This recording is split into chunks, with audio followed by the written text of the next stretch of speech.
Assalamualaikum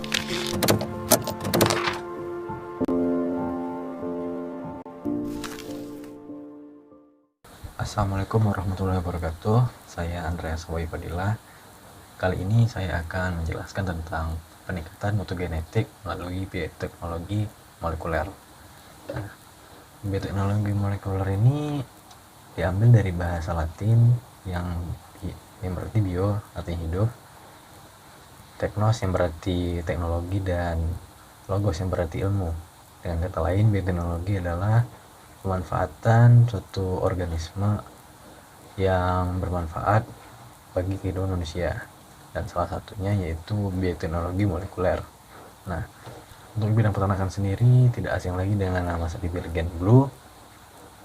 Nah, ini merupakan salah satu contoh dari bioteknologi molekuler. Selain itu ada juga Highland Cattle dan double muscling pada tikus. Secara umum, bioteknologi molekuler ini berkaitan dengan 3 bahan molekul, yaitu DNA, RNA, dan juga protein.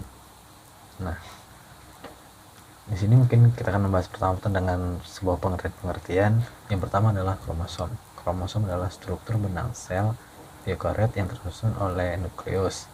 Nah, kromosom ini pertama kali ditemukan oleh Fleming pada tahun 1879. Yang kedua ada DNA. DNA adalah materi genetik pada kromosom. Nah, DNA ini ada 4, yaitu DNA inti, mitokondria, DNA kloroplas, dan juga DNA plasmid. Yang ketiga adalah gen. Gen yaitu adalah hereditas organisme makhluk hidup yang dikodekan dalam bentuk DNA dan RNA. Gen ini dapat diekspresikan, yaitu dinamakan ekspresi gen. Dapat kita lihat pada contoh gambarnya, merupakan ekspresi gen dari sapi Bali, yang mana jantan memiliki warna hitam legam dan juga ada corak putih di kakinya, serta pada ternak yang betina berwarna merah bata. Oke, masuk di cara bioteknologi molekuler. Nah, yang pertama ada isolasi DNA. Isolasi DNA ini adalah pengeluaran DNA dari nukleus, mitokondria, maupun organ lain. Dalam isolasi DNA ini ada proses, yaitu pertama proses penghancuran sel, kedua ada pemusnahan protein dan RNA, yang ketiga ada pemurnian DNA. Nah, nanti ini akan diuji dengan kualitas DNA, dan ini merupakan contoh gambar dari gambar uji kualitas DNA hasil isolasi. Bisa kita lihat pengujian ini menggunakan produk PCR dan gel agarose. Yang kedua ada uji kuantitas DNA. Prinsipnya DNA dapat menyerap sinar UV pada 260 nanometer karena adanya basa purin dan pirimidin. Untuk menentukannya digunakan alat yang bernama sequencer. Yang ketiga ada PCR atau polymerase chain reaction, adalah proses pelipat gandaan DNA secara in vitro. Lanjut ke metode identifikasi keragaman genetik. Yang pertama ada RFLP, adalah identifikasi keragaman DNA menggunakan enzim restriksi. Ini merupakan contoh gambar dari RFLP. Yang kedua ada mikrosatelit, yaitu unit ulangan DNA yang berurutan sekitar 5 basa atau kurang. Nah, ini merupakan contoh gambar dari mikrosatelit. Yang ketiga ada mini satelit, yaitu ulangan DNA berurutan 10-100 basa, dan ini juga merupakan contoh dari mini satelitnya. Yang kedua ada LAPD, yaitu identifikasi keragaman DNA dengan pasangan primer. Nah, ini contohnya. Yang kelima ada AFP, yaitu teknik dalam bidang biologi molekuler untuk penandaan genetik. Yang keenam ada SSCP, yaitu perbedaan konformasi urutan nukleotida tunggal. Dan yang ketujuh yang terakhir ada sequencing, yaitu teknik penentuan urutan basa nukleotida pada DNA.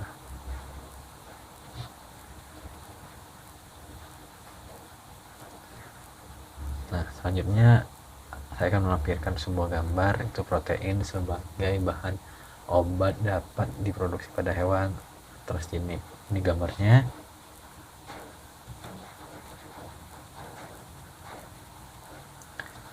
Ini merupakan prinsip proses produksi protein yang menguntungkan untuk keperluan pengobatan atau kesehatan. Ada gambar sebelah kiri, saya akan menjelaskannya. Nah, paling atas ada simofom atau sel telur pada domba akan implantasi kepada indukan yang akan menerima atau resipien, dan itu akan menjadi transgenik dengan proses PCR. Nah, yang mana nanti domba ini akan menghasilkan keturunan dan juga akan menghasilkan susu. Nah, susu ini akan mengandung protein susu yang terkandung di dalam itu IFG, dan protein susu ini akan dimanfaatkan sehingga dapat dijadikan sebagai obat atau untuk kesehatan. Hewan transgenik dikembangkan dengan 3 cara. Yang pertama, transfer gen dengan media retrovirus menggunakan retrovirus. Yang kedua, sel cangkokan. Yang ketiga, mikroinjeksi DNA, yaitu transfer gen dengan media retrovirus dan sel cangkokan embryonik. Konservasi sumber daya genetik ternak atau hewan dilakukan dengan 3 cara, yaitu konservasi in situ, pelestarian ternak di habitat aslinya. Ini contohnya ada di ujung kulon, merupakan gambar dari sapi Bali yang ada di habitat aslinya. Dia sudah menyerupai banteng. Yang kedua ada konservasi ex situ, itu pelestarian ternak atau hewan di luar habitat aslinya. Nah, ini salah satu contohnya yang berada di Taman Safari Indonesia terletak di Bogor. Nah, tempat di sini tidak dipelihara atau dilestarikan dalam habitatnya, namun dibuat sedemikian rupa untuk habitat aslinya. Ketiga ada konservasi lekat lahan, yaitu konservasi yang terintegrasi dalam kehidupan sehari-hari. Nah, ini contohnya adalah ibu-ibu dari lingkungan yang sedang menanam tumbuhan, mulai dari tumbuhan sampai obat-obatan, dan ini sungguh banyak sekali manfaatnya, seperti melestarikan tumbuhan-tumbuhan tersebut dan juga dapat dimanfaatkan. Oke, setelah panjang lebar membahas tentang bioteknologi molekuler, nah ini adalah tujuan dari bioteknologi molekuler di bidang peternakan. Yang pertama di bidang breeding atau pembibitan, yaitu menghasilkan ternak yang memiliki karakter sesuai harapan. Nah, salah satunya tadi adalah sapi Belgian Blue yang memiliki pertumbuhan otot yang ganda atau double muscling. Nah, ini sangat bermanfaat di bidang pembibitan, terutama pembibitan untuk ke sapi potong karena dia memiliki banyak sekali otot. Yang kedua ada menghasilkan pangan yang sehat dalam waktu singkat atau cepat. Salah satunya telur yang merupakan sumber pangan hewani yang memiliki protein tinggi, namun di dalam kulit telur memiliki tingkat kolesterol yang tinggi. Nah, dengan memanfaatkan rekayasa ini, kita bisa membuat telur yang memiliki kolesterol rendah dan bisa menjadi telur sehat. Yang ketiga, menghasilkan ternak yang lebih tahan terhadap penyakit. Nah, untuk memelihara sapi-sapi subtropis yang kurang tahan akan penyakit yang ada di daerah tropis, nah kita bisa dapat memasukkan genetik dari sapi subtropis dengan mencampurkan dengan sapi tropis, sehingga dia bisa tahan penyakit seperti caplak dan lalat. Nah, yang keempat, menghasilkan hewan transgenik tadi. Nah, contohnya tadi yaitu domba yang menghasilkan susu yang mana proteinnya itu dapat bermanfaat bagi kesehatan. Dan terakhir, evolusi. Nah, dengan evolusi ini dapat menghasilkan karakter baru yang sesuai dengan harapan kita. Baik, mungkin demikian dulu penjelasan dari saya. Mungkin di lain waktu saya akan bisa menjelaskan lebih banyak lagi tentang bioteknologi molekuler ini, karena ya keterbatasan oleh waktu. Terima kasih atas perhatiannya dan saya ucapkan terima kasih. Assalamualaikum warahmatullahi wabarakatuh.